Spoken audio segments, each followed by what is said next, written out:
9now.com. Actualidad, más música pensada para vos. 12:16 en toda la República Argentina. Bienvenida, Lara Goiburu, un placer tenerte. No, muchas gracias a ustedes por la invitación. Ya hemos charlado vía Zoom, pero era hora que vinieras al piso a charlar con nosotros, exactamente. Aparte voy a decir algo muy de groupie, pero te escuchaba siempre, así que Lo sé. re de groupie. Muchas gracias, muchas gracias. Gracias, Genial. Un placer.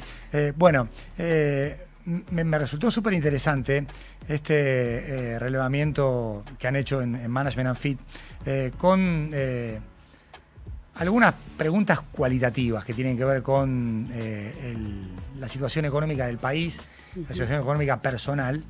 Tenemos, por supuesto, mucho para charlar, pero como primera aproximación, ¿qué encontraron en los resultados, Lara, respecto de la situación actual?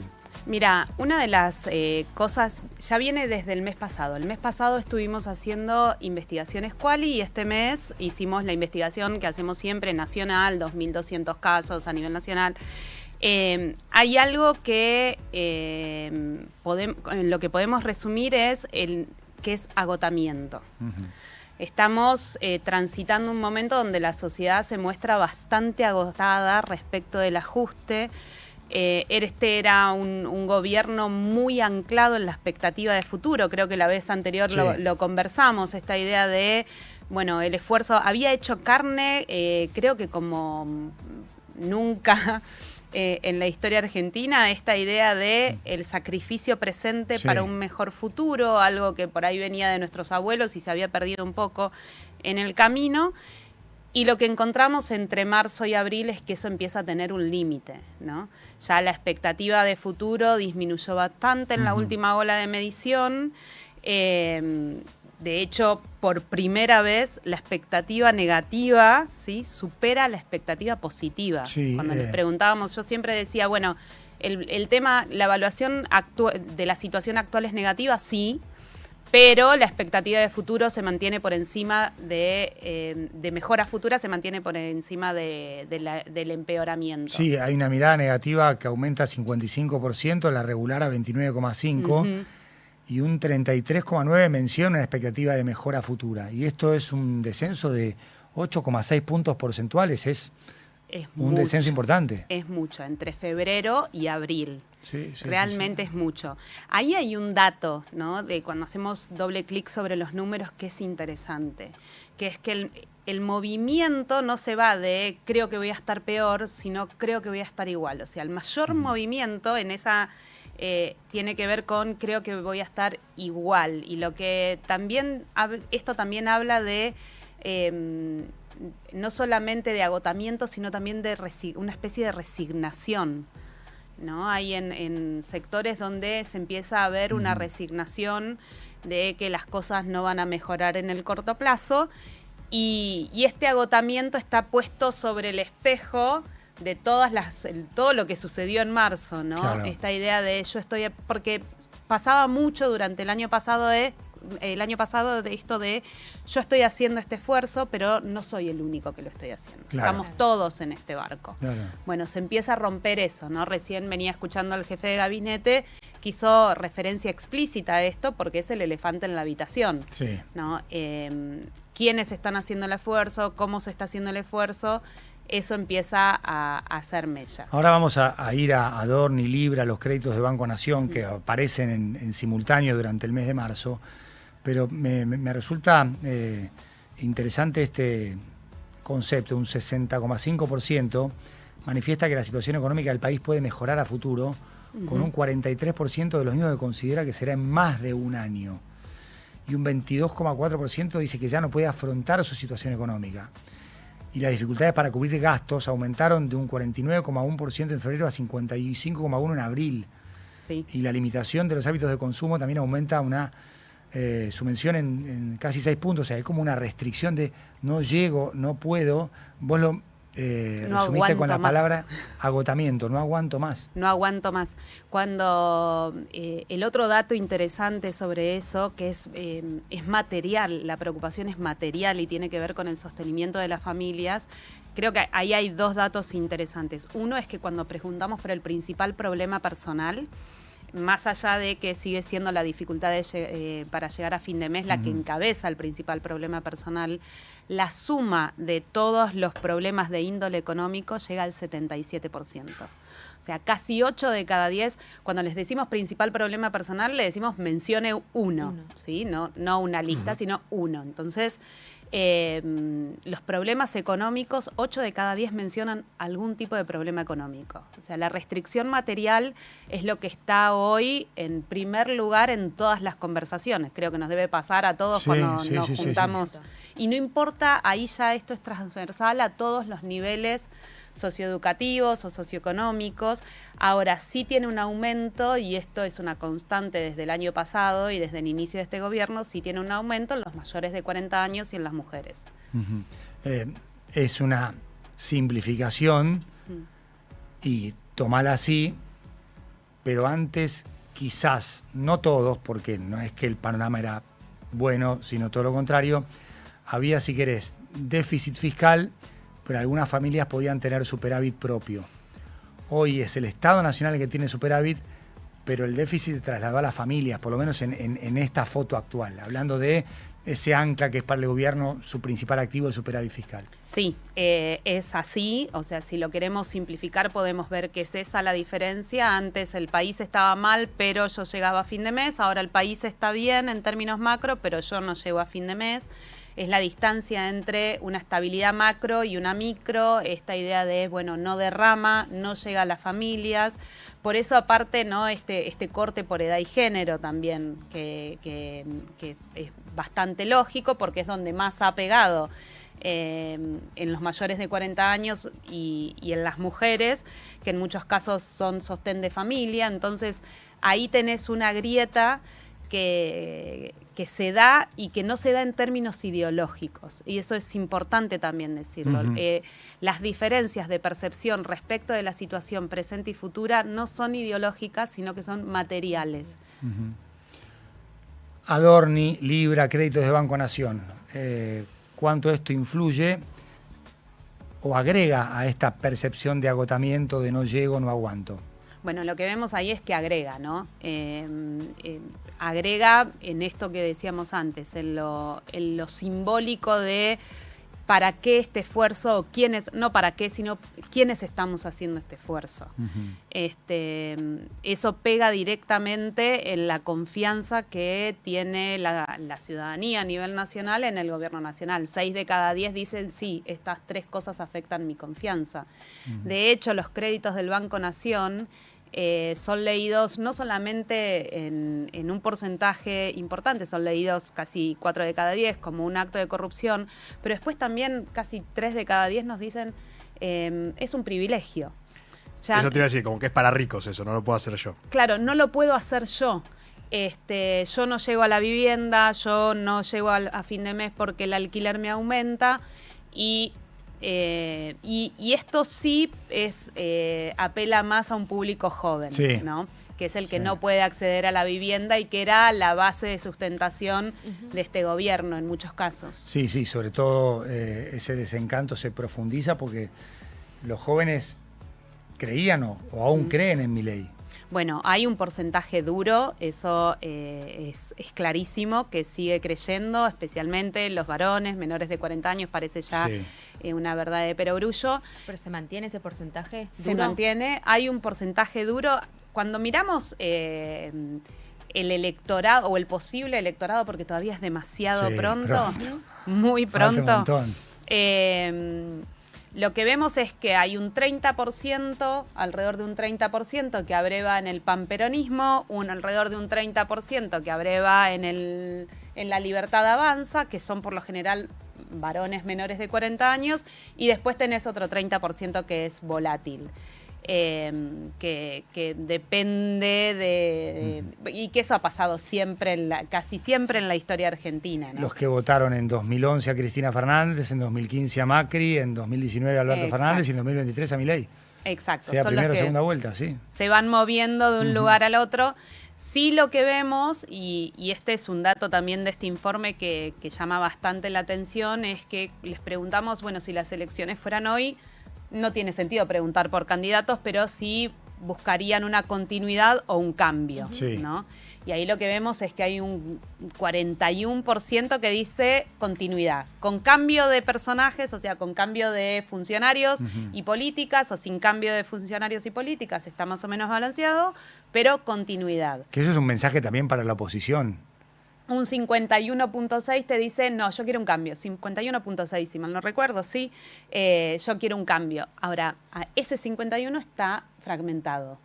El otro es un bloque homogéneo. Entonces, claro, es un mensaje para la oposición, es la posibilidad de una alternativa de proyecto y de persona tiene que venir con algún tipo de unidad que hoy se ve bastante lejos en el horizonte. Sí, y quizás también alejarse de lo que ha sido la omnipresencia del Estado, hablo del kirchnerismo como motor o como punto de partida para ser votado, como que hay, creo yo, una mirada diferente al respecto de, bueno, no tenemos que regresar a lo que fue exactamente el doble mandato de Cristina Fernández o el mandato de Alberto Fernández. No, eso totalmente. Primero, hay dos datos que no vienen de encuestas, sino que vienen de elecciones. Hubo ya 2 elecciones donde un porcentaje importante de la población, inclusive el año pasado, cuando ya el ajuste se percibía en las economías de las familias, que dijo, frente a ese pasado conocido, yo prefiero un futuro incierto. Eso ya no es una encuesta, fueron 2 elecciones, una realidad. Después lo otro que vemos es cuando medimos imágenes de líderes políticos, y esto también es algo que venimos diciendo ya hace 2 años, todos los referentes, no importa el partido, de los últimos 20 años de la política argentina, tienen imágenes negativas altas. Sabemos que la imagen positiva no se traduce en votos, pero la imagen negativa tiene una correlación más lineal con el no voto. O sea, si tengo una imagen negativa tuya, difícilmente te vote. Es muy raro y son muy raros los momentos en la historia donde la gente, esta idea de va a votar con la nariz tapada, ¿no? Sí. Tiene que pasar algo muy importante. Esta es la situación donde está pasando algo muy importante, no lo sabemos. Resalto y vuelvo un poco al tema económico porque me parece interesante ver esto. Ustedes preguntan por el nivel de endeudamiento. Más o menos se mantienen los niveles de diciembre de 2025. Ahí dice, medios llegan justo o a pagar las deudas un 37,8%. Es un nivel considerable. Pero me llama la atención esto. Comprar electrodomésticos o bienes durables crece del 0 al 10,4% en abril. Digo, esto habla de un consumidor y de esta angustia que estabas hablando vos, de que quiere de alguna manera sostener su nivel de vida, ¿no? Digo, ¿cómo lo estás viendo eso? Tiene que ver con eso y con tratar de sostener, tratar de renovar lo que no se pudo renovar en estos 2 años, lo que se rompió, lo que se renovó. Y creo que, y acá habría que hablar con un economista, ¿no? Para que pueda poner estos datos de opinión sobre los datos económicos, también con una apertura a las importaciones de electrodomésticos que permite de alguna manera a las familias hacer un recambio. Lo que sí sabemos es que, sea como sea, ese recambio se está dando endeudándose, las familias endeudándose en un contexto donde las familias ya están muy endeudadas. Entonces, ahí habría que hacer jugar estos datos de opinión pública con los datos económicos, pero muy probablemente tenga que ver con eso, con cambiar cosas que antes no se podían cambiar. De hecho, digamos, aumentos de precios y tarifas era la principal preocupación en febrero del 26 con un 22,8% y salta a 28,3% en abril. En abril, sí. Eso es inflación. Sí. Y ahí hay un dato importante. Y el gobierno ha hecho de la baja de la inflación su principal activo junto con el superávit fiscal, obviamente van juntos. Van juntos. Yo siempre digo, este gobierno asumió con muy poquitas promesas, muy poquitas banderas, ¿no? Y hoy el jefe de gabinete estaba recorriéndolas en sus discursos. Terminar con los cortes en las calles, terminar con la inflación y terminar con los privilegios de la casta. Bueno, lo que vimos entre febrero y hoy es que terminar con la inflación y terminar con los privilegios de la casta está empezando a hacer una duda en la ciudadanía. Sin embargo, digamos, en la foto, la aprobación del presidente Milei es de 37,2%, que es un número bastante alto. Es un número alto. Para ser tercer año.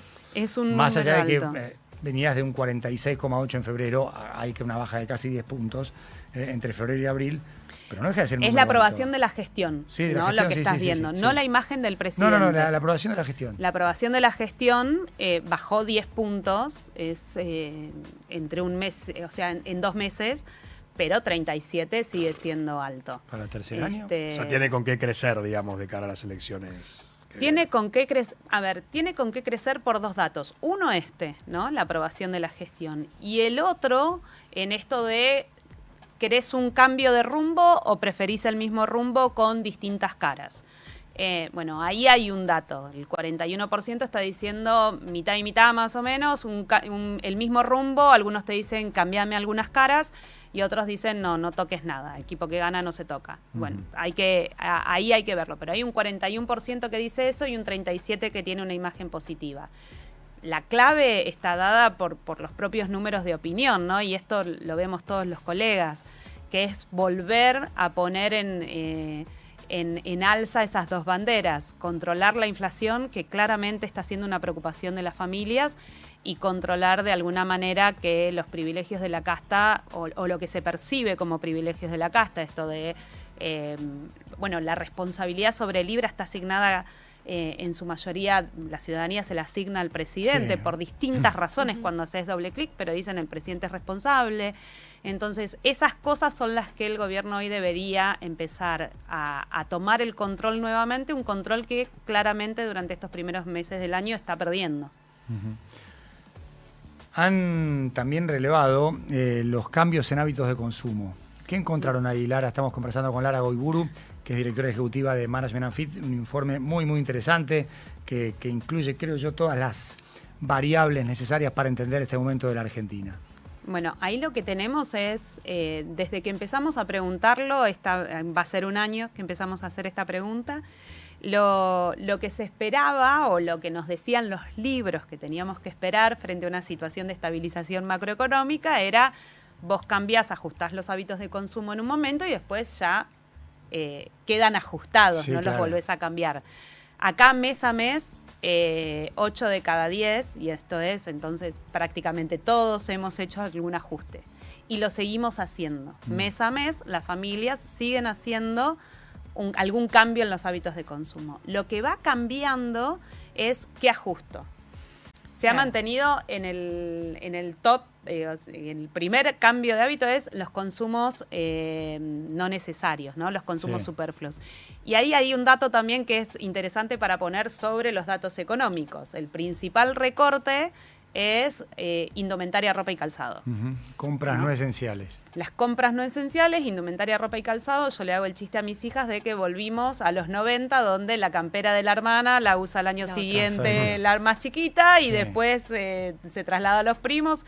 ¿No? Esta cosa que era cosas un poquito más grandes para que a los chicos duren un poquito la más. zapatilla un número más, como cuando yo era chiquita, y eso está. Pero después... La segunda... Sí, este mes. Disminuiste el consumo de carnes. Exacto. Sube casi 2,5 puntos. Y cuando salís de la General Paz, a mí me gusta decir de la Ruta 6 para la cordillera, la disminución del consumo de carne en algunas provincias es el principal recorte. Mirá. Entonces, esto que los números económicos nos están contando tiene su correlato en la percepción ciudadana cuando vamos a preguntar. Después hay algunas, dejar de pagar algún servicio. Eso estaba siempre en el fondo de la tabla y empezó a subir mes a mes. Desde diciembre del año pasado empezó como a subir. Antes se cumplía con las obligaciones, pero los servicios pero se recortaban otras cosas. Sí. Al principio, mayo del año pasado, era dejar de salir de comer afuera, dejar de pedir delivery. Ahora ya empiezan a ser cuestiones que, de nuevo, tienen que ver con esta percepción de angustia, los sentimientos negativos frente a la situación actual, las preocupaciones materiales, ya son cosas que afectan la vida cotidiana. Lara, ha sido muy clara y muy amable. Un placer haberte tenido aquí en No Somos Nadie. Por favor, muchas gracias a ustedes. Gracias. Lara Goiburu, directora ejecutiva de Management and Fit. Son las 12:36 en toda la República Argentina. Antes de escuchar una canción, vamos a escuchar a Adorni diciendo que no cometió ningún delito y que lo va a probar en la justicia. Somos los primeros en respetar la división de poderes y bajo ninguna presión política obstruiremos el avance de ninguna causa judicial. Por todo lo expuesto, debo hacerles una observación necesaria. Han sacado conclusiones equivocadas. Y quiero ser más claro todavía, no cometí ningún delito y voy a probarlo en la justicia. Mientras tanto, en el informe que nos envió Lara y que fue publicado, un 55,1% de los encuestados dice que Adorni debería renunciar, un 23,6% que debería pedir licencia hasta que la justicia aclare su situación y un 10%, 10,6%, dice, debe seguir en su cargo ya que es una persecución judicial.